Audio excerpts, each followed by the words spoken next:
Welcome, ladies and gentlemen, to another episode of Tech Tips with Peter Gale. As you heard from Superintendent Messer, we're going to be doing some longer videos, but spreading them out over a couple of days. So today is part one. Today, I want to show you a little bit about using Office 365 to collaborate with your students and save yourself from a whole lot of email trouble. So let's take a look. On this computer, I have my teacher machine.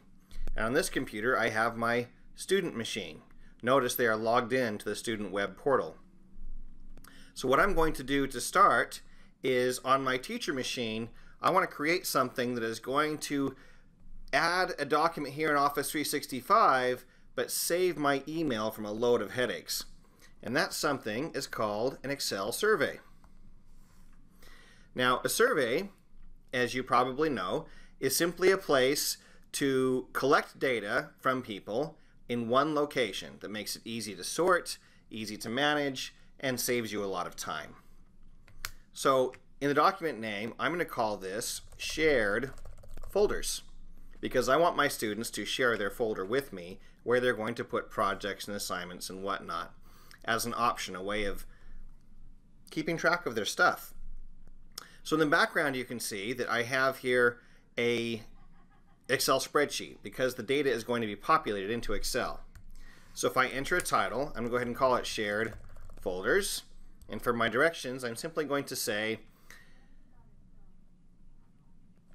share with me the link to your shared folder from Office 365.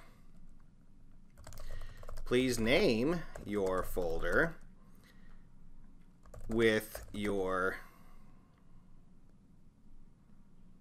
maybe something like your class period and name. Now for some people, maybe they don't have class periods, but you get the idea. So first question, when you press that, it pops up this little wizard and it lets you say what kind of question it is. So simply touching it, I'm going to go ahead and ask them for their first name, and response is simply text. That's fine, done. I'm going to add a question and go ahead and put it and ask them for their last name. The reason I want that separate is because it gives me the flexibility of being able to sort the data separately in separate columns. Also simply a text response. Then maybe I'll go ahead and add something really simple, like paste here the hyperlink to your shared folder in Office 365. Now, if we look at the drop-down menu, there's other things we can do. And if you feel the text is maybe too short because some of those Office 365 links are really long, then you can go ahead and choose a different type. In this case, I'm going to say paragraph text and maybe a question subtitle.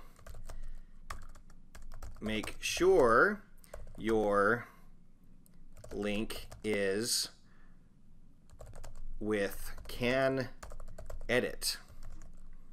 That'll make sense in just a moment here.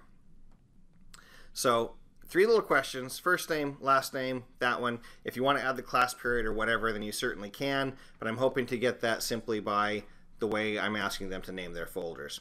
So I'm going to go ahead and hit Save and View, which shows me the survey looks pretty clean. In background, we have here those same columns that I can sort later, and the directions, I'm pretty happy with it. So at this point, I go ahead and share survey. Now, that link is something I have to send to my students.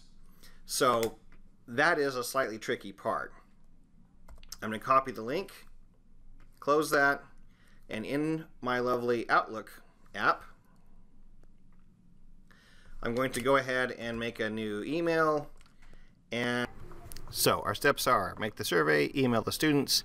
We'll tell you more tomorrow on what the student does. Thanks for watching.